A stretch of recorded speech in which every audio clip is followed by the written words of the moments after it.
രക്ഷയുടെ പാതയിൽ. ഈശോ മിശിഹായ്ക്ക് സ്തുതിയായിരിക്കട്ടെ. പ്രിയപ്പെട്ട മക്കളെ, നമ്മൾ കഴിഞ്ഞ ആഴ്ചയിൽ ക്രിസ്തീയ വ്യക്തിത്വത്തിൻ്റെ സവിശേഷതകളുടെ 3 ഘടകങ്ങളിൽ ആദ്യത്തേത് എല്ലാ ഘടകങ്ങളെയും അല്ലെങ്കിൽ ക്രിസ്തീയ വ്യക്തിത്വത്തെ മൊത്തമായി പൊതിഞ്ഞു നിർത്തുന്ന ആ ദർശനത്തെക്കുറിച്ചാണ് നമ്മൾ കണ്ടത്.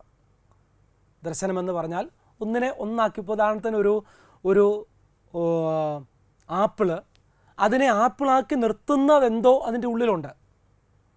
ഒരു ആപ്പിളിനെ ഓറഞ്ചിൽ നിന്നും വേർതിരിക്കുന്നത് അതുതന്നെയാണ്. ഇതിനെ നമുക്ക് ആ ദർശനമെന്ന് വേണമെങ്കിൽ നമുക്ക് പറയാം. ഇന്ന് നമ്മൾ തുടർന്ന് കാണുന്നത് ആ ദർശനത്തിൽ അധിഷ്ഠിതമായിട്ട്, ബുദ്ധിയിലുള്ള ആ ദർശനം എൻ്റെ മനസ്സിലേക്ക് എൻ്റെ കുറച്ചും കൂടെ വസ്തുനിഷ്ഠമായിട്ട് വരുന്ന മനോഭാവത്തെക്കുറിച്ചും ആ മനോഭാവം അനുഭവവേദ്യമാകുന്ന ജീവിത ശൈലിയെക്കുറിച്ചും, ഒരു ക്രിസ്തീയ ജീവിത ശൈലിയെക്കുറിച്ചുമാണ് നമ്മളിന്ന് കാണുന്നത്. നമുക്കിന്ന് പ്രാർത്ഥിച്ച് തുടങ്ങാം. ഒരു നിമിഷം നമുക്ക് കണ്ണുകളടയ്ക്കാം. എൻ്റെ ഈശോയെ, ഞാനിന്ന് എൻ്റെ ക്രിസ്തീയ വ്യക്തിത്വത്തിൻ്റെ ഏറ്റവും വലിയ തനിമകളിൽ ഒന്നായ എൻ്റെ മനോഭാവത്തെക്കുറിച്ചും അതിൽ നിന്നും ഉരുത്തിരിയുന്ന പ്രവർത്തനങ്ങളെക്കുറിച്ചും ഈ പ്രവർത്തനങ്ങളിലും മനോഭാവത്തിലും എങ്ങനെ വളരാമെന്നുമാണ് ഞാൻ പഠിക്കാൻ പോവുകയാണ്. ക്രിസ്തീയ വ്യക്തിത്വം എന്നത് അങ്ങയുടെ വ്യക്തിത്വമാണ്. അതിനോട് കൂടുതൽ അടുക്കുവാൻ, അങ്ങനെ എന്നെ കാണുന്നവർ അവിടുത്തെ കാണുവാനായിട്ടുള്ള നന്മ എന്നിൽ വളരുവാൻ എൻ്റെ ഈശോയെ അനുഗ്രഹിക്കണമേ. അനുഗ്രഹമായി കൂടെ ഉണ്ടാവണമേ. പരിശുദ്ധ അമ്മേ മാതാവേ, എനിക്ക് വേണ്ടി മാധ്യസ്ഥം യാചിക്കണമേ. പിതാവിൻ്റെയും പുത്രൻ്റെയും പരിശുദ്ധാത്മാവിൻ്റെയും നാമത്തിൽ ആമേൻ. പ്രിയപ്പെട്ട മക്കളെ, നമ്മൾ ഒരു ക്രിസ്ത്യാനിയെ മറ്റുള്ളവരിൽ നിന്നും വേർതിരിക്കുന്ന ആ ദർശനത്തെക്കുറിച്ച് നമ്മൾ കഴിഞ്ഞ ആഴ്ചയിൽ കണ്ടതാണ്. കേവലം ബുദ്ധിയിൽ രൂപപ്പെടുന്ന ആ ദർശനം ഒരു ആശയമായിട്ട്, ഒരു ഐഡിയ ആയിട്ട് രൂപപ്പെട്ടു വരുന്ന ആ ദർശനം വസ്തുനിഷ്ഠമാവണം. ആശയത്തിൻ്റെ തലത്തിൽ നമ്മൾ പറയും, ഇപ്പം ഈ ലോകം മുഴുവൻ നന്നാവണം, എല്ലാവരുടെയും നന്മയുണ്ടാവണം എന്നൊക്കെ ചിന്തിക്കുന്നത് നല്ലതാണ്. അത് ചിന്തകളിൽ നിലനിൽക്കുന്നതാണ്. ആ ചിന്തകളെ കുറച്ചും കൂടെ പ്രായോഗികമായ തലത്തിലേക്ക് ഇറങ്ങി വരണം. അവിടെയാണ് ഞാൻ കാര്യങ്ങളെയും അവസ്ഥകളെയും ഒക്കെ, ലോകത്തെ, മറ്റുള്ളവരെ, എന്നെ തന്നെ കാണുന്ന ആ രീതിക്കൊരു മാറ്റം വരിക. എൻ്റെ ലെൻസ് അതനുസരിച്ച് മാറുക എന്ന് പറയും. നമ്മളിപ്പം ഫോട്ടോ എടുക്കുമ്പോൾ നമ്മൾ ലെൻസ് അഡ്ജസ്റ്റ് ചെയ്യാറുണ്ട്. കാഴ്ചകൾ, നമ്മൾ കാണുന്ന കാഴ്ച അവ്യക്തമായിട്ട് വരുമ്പോൾ സ്വാഭാവികമായിട്ടും അതിനെ വ്യക്തമാക്കാൻ വേണ്ടി നമ്മൾ ലെൻസിനെ നമ്മളിങ്ങനെ അഡ്ജസ്റ്റ് ചെയ്യും. അതുപോലെ തന്നെ ഞാൻ എന്നെ കാണുന്ന രീതി, ഞാൻ മറ്റുള്ളവരെ കാണുന്ന രീതി, ഞാൻ ലോകത്തെ മൊത്തമായിട്ട് കാണുന്ന രീതി, എൻ്റെ മനസ്സിനെ ഞാൻ അങ്ങനെയൊന്ന് രൂപപ്പെടുത്തുകയാണ്. ഇതിനെയാണ് മനോഭാവം എന്ന് പറയുന്നത്. അതായത് ജീവിത ദർശനത്തിൻ്റെ അടിസ്ഥാനത്തിൽ ജീവിത യാഥാർത്ഥ്യങ്ങളോട് കാണിക്കുന്ന ആഭിമുഖ്യം. ഞാൻ എല്ലാവരുടെയും നന്മ ഞാൻ ആഗ്രഹിക്കുന്നു. കാരണം മനുഷ്യരെല്ലാം സഹോദരങ്ങളാണ്. എൻ്റെ മുൻപിൽ ഒരാവശ്യവുമായി നിൽക്കുന്ന ഒരുവൻ, അവൻ എൻ്റെ സഹോദരനാണ്. എനിക്കറിയാം അവൻ എൻ്റെ സഹോദരനാണെന്ന് എനിക്കറിയാം. അത് എൻ്റെ ദർശനം. ഇനി അങ്ങനെ ഒരുവൻ എൻ്റെ മുൻപിൽ നിൽക്കുമ്പോൾ ഞാൻ അവനോട് എങ്ങനെ പെരുമാറണം, അതെൻ്റെ കാഴ്ചപ്പാടിൻ്റെ അടിസ്ഥാനം. ഇപ്പോൾ ഞാൻ പറയുക, ഓക്കെ, ഇവൻ എൻ്റെ സഹോദരനായിരിക്കുന്നത് പോലെ തന്നെ ഇവൻ മറ്റുള്ളവരുടെയും സഹോദരനായിരിക്കുമല്ലോ, അവൻ നമ്മുടെ എല്ലാം സഹോദരനല്ലേ, എന്നാൽ അവൻ സഹായിക്കട്ടെ. ഇവിടെ എൻ്റെ മനോഭാവം രൂപപ്പെടുന്നില്ല. അപ്പോൾ മനോഭാവം രൂപപ്പെടണം. നമ്മൾ ഇന്ന് കാണുന്നത് അതിനെക്കുറിച്ചാണ്. ആ മനോഭാവം ഫലം അണിയണം. ഈ മനോഭാവത്തിൻ്റെ ഒന്നാമത്തെ ഒരു ഘടകമെന്ന് പറയുന്നത്, വീണ്ടും അതിൻ്റെ അടിസ്ഥാനമായിട്ട് നിൽക്കുന്നത് ദൈവാശ്രയ മനോഭാവമാണ്. ഒരു പക്ഷേ ഇതിനെ നമ്മുടെ ആ ദർശനം, നമ്മൾ ഒന്നാമത്തെ ദർശനമില്ലേ, ദൈവം നമ്മുടെ പിതാവാണെന്നുള്ള ദർശനം, അതിനെ പ്രായോഗികമാക്കുന്ന മനോഭാവത്തിലേക്ക് ഒന്ന് കണക്ട് ചെയ്ത് നോക്കിയ മക്കളെ. അപ്പോൾ കുറച്ചും കൂടെ നിങ്ങൾക്കത് മനസ്സിലാവും. യോഹന്നാൻ്റെ സുവിശേഷം 14:1 ഈശോ പറയുന്നുണ്ട്, നിങ്ങളുടെ ഹൃദയം അസ്വസ്ഥമാവേണ്ട, ദൈവത്തിൽ വിശ്വസിക്കുവിൻ, എന്നിലും വിശ്വസിക്കുവിൻ. തൻ്റെ കടന്നുപോകലിനെക്കുറിച്ചും ഒക്കെ വ്യഗ്രതപ്പെടുന്ന തൻ്റെ ശിഷ്യന്മാരോട് അവർക്ക് ധൈര്യം കൊടുത്തുകൊണ്ട് ഈശോ പറയുക, ഈ പറയുന്നത് നമ്മൾ ഓരോരുത്തരോടുമാണ്. 2000 വർഷങ്ങൾക്ക് മുമ്പ് ജീവിച്ചിരുന്ന ആ ജനതയോട് മാത്രമല്ല, ഇനിയും എത്ര നാളും ഈ ഭൂമിയിൽ ജീവിക്കാനുള്ള ഓരോ മനുഷ്യനോടും അവിടുന്ന് പറയുക, ദൈവത്തിൽ ശരണപ്പെടുവൻ, എന്നിലും ശരണപ്പെടുവൻ. ഇവിടെ നിങ്ങൾക്ക് ഒരു പെൺകുട്ടിയെ കാണാം. അവളുടെ മുഖത്ത് വിരിയുന്ന ആ ഒരു ദൃഢത മനോഭാവം കണ്ടില്ലേ? ആ മനോഭാവം എന്താണെന്നറിയാവോ? ദൈവം എൻ്റെ അപ്പനല്ലേ, അല്ലേ? ആ അപ്പൻ്റെ മകൾക്കെതിരെ നിൽക്കാൻ ആർക്ക് പറ്റും? ഏതെങ്കിലും വ്യക്തികൾക്ക് പറ്റുമോ? ഏതെങ്കിലും ശക്തികൾക്ക് പറ്റുമോ? ദുരിതത്തിന് പറ്റുമോ? കഷ്ടതകൾക്ക് പറ്റുമോ? കാരണം ആ ഒരു തൻ്റെ ഇടമാ, ഞാൻ എൻ്റെ അപ്പൻ്റെ മകളല്ലേ, ഞാൻ എൻ്റെ അപ്പൻ്റെ മകനല്ലേ. അപ്പോൾ ഇതിന് നമ്മൾ വിളിക്കുന്ന പേരാണ് ദൈവാശ്രയ മനോഭാവം. ഇപ്പം ദൈവം എൻ്റെ പിതാവാണെന്നുള്ള എൻ്റെ മനസ്സിലെ ആ ഒരു ബോധ്യം, ദർശനം ഒരു മനോഭാവമായിട്ട്, ഈ മനോഭാവത്തിൻ്റെ അടിസ്ഥാനത്തിൽ ഞാൻ ജീവിത യാഥാർത്ഥ്യങ്ങളെ ഞാൻ കാണുക. എനിക്കൊരു കഷ്ടത വന്നു. ആ കഷ്ടതയെ ഞാൻ എങ്ങനെയാണ് കാണുന്നത്? നീ ഒന്നുമല്ല, കാരണം ദൈവം എൻ്റെ അപ്പനല്ലേ. വീണ്ടും യെശയ്യായുടെ പുസ്തകം 49:16 പറയുന്നു, ഈ അപ്പൻ എങ്ങനെയാണ് കരുതുന്നത്? എൻ്റെ ഉള്ളം കയ്യിൽ, അല്ലേ, ഉള്ളം കയ്യിൽ നിന്നെ ഞാൻ കയ്യിൽ ഇങ്ങനെ കരുതിയിരിക്കുക. എൻ്റെ കൈക്കുള്ളിലാ നീ. എൻ്റെ കയ്യിൽ നിന്നും നിന്നെ കൊണ്ടുപോവാൻ എന്തിനു പറ്റും? ഏതെങ്കിലും മാനുഷിക ശക്തികൾക്ക് പറ്റുമോ? പ്രപഞ്ച ശക്തികൾക്ക് പറ്റുമോ? ആ ഒരു വിശ്വാസം. വീണ്ടും പറയുക, മുല കുടിക്കുന്ന കുഞ്ഞിനെ അമ്മയ്ക്ക് മറക്കാനാവുമോ?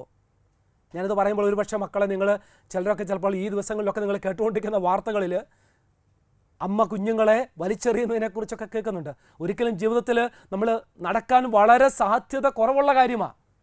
തമ്പുരാൻ അതെടുത്തിട്ടാണ് മുമ്പോട്ട്. കാരണം സ്നേഹമെന്ന് പറയുമ്പോൾ, അല്ലേ, സ്വയം അലിഞ്ഞ് ഇല്ലാതാവുന്ന ഒരു സ്നേഹത്തെ മനുഷ്യന് പരിചിതമായിട്ടുള്ളതിനെ അവതരിപ്പിക്കണമെങ്കിൽ ഒരമ്മയെ എടുക്കുന്നത്.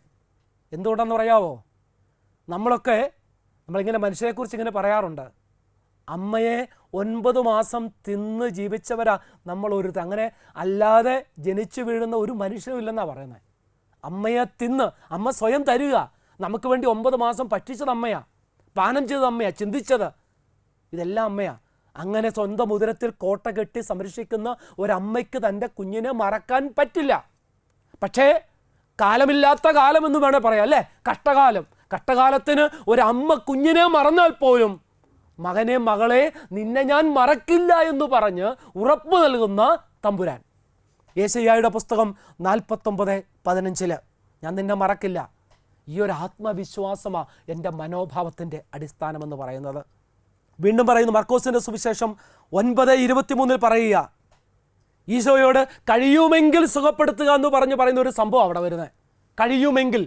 അപ്പം ഈശോ തിരിച്ചു ചോദിക്കുക, കഴിയുമെങ്കിലെന്നോ? വിശ്വസിക്കുന്നവന് എല്ലാ കാര്യങ്ങളും സാധിക്കും, വിശ്വസിക്കാത്തവന് പറ്റില്ല.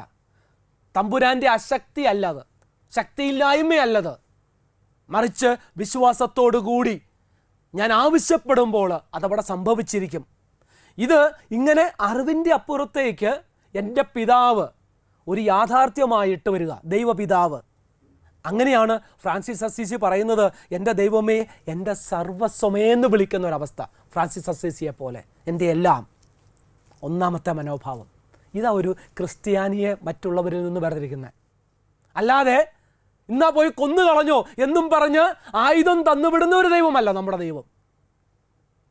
അവരനെ ഭീഷണിപ്പെടുത്തി തമ്പുരാനെ സ്നേഹിക്കാനായിട്ട് പ്രേരിപ്പിക്കുന്ന ഒരു ദൈവമല്ല നമ്മുടെ ദൈവം.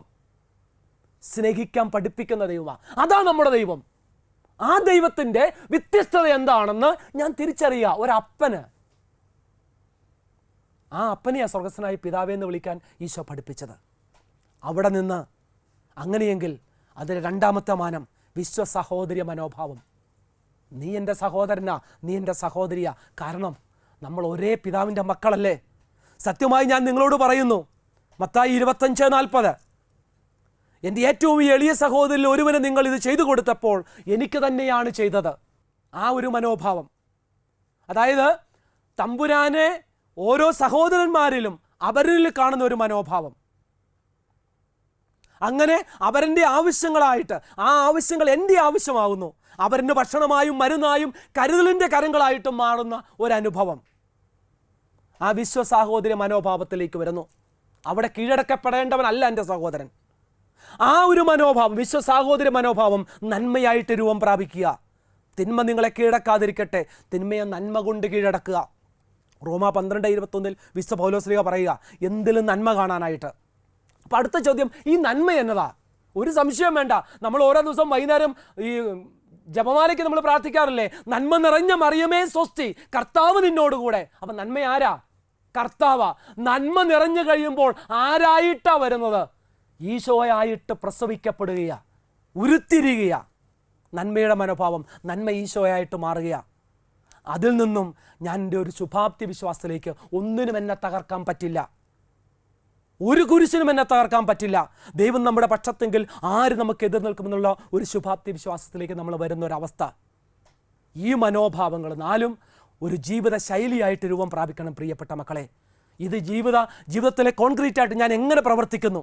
ദർശനം മനോഭാവമാവണം, മനോഭാവം ശീലമാവണം, ശീലം ഒരു സ്വഭാവമായിട്ട് മാറണം.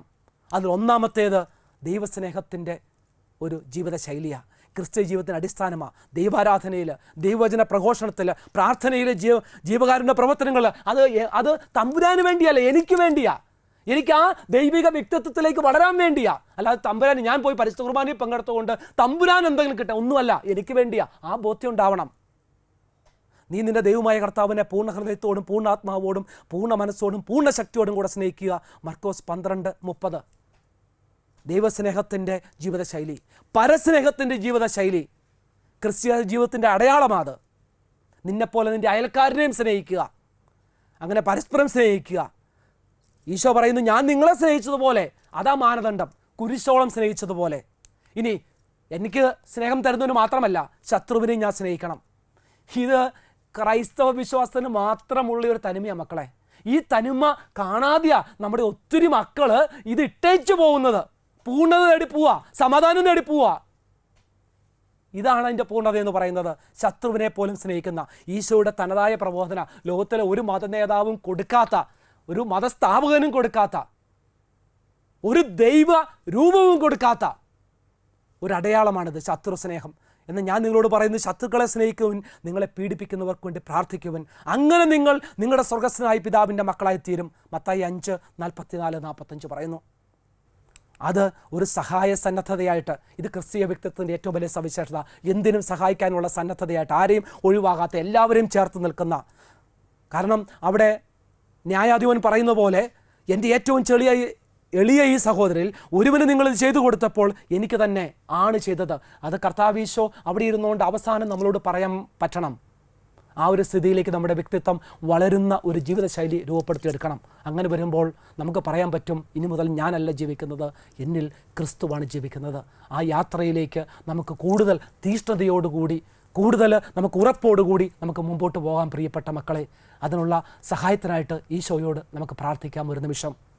എൻ്റെ ഈശോയെ, എൻ്റെ ക്രിസ്തീയ വ്യക്തിത്വത്തെ എൻ്റെ അടിസ്ഥാനമായിട്ട് നിൽക്കേണ്ട ദർശനത്തെക്കുറിച്ചും മനോഭാവത്തെക്കുറിച്ചും ജീവിതശൈലിയെക്കുറിച്ചും ഞാൻ കാണുകയായിരുന്നു, അറിയുകയായിരുന്നു. എൻ്റെ ലക്ഷ്യം എന്താണെന്ന് എൻ്റെ മുമ്പിൽ ഇതാ വിരിക്കപ്പെട്ടിരിക്കുകയാണ്. ഇനി പ്രവർത്തനമാണ് വേണ്ടത് എൻ്റെ ഈശോയെ. അവിടെയാണ് ഞാൻ ദുർബലനാകുന്നത്.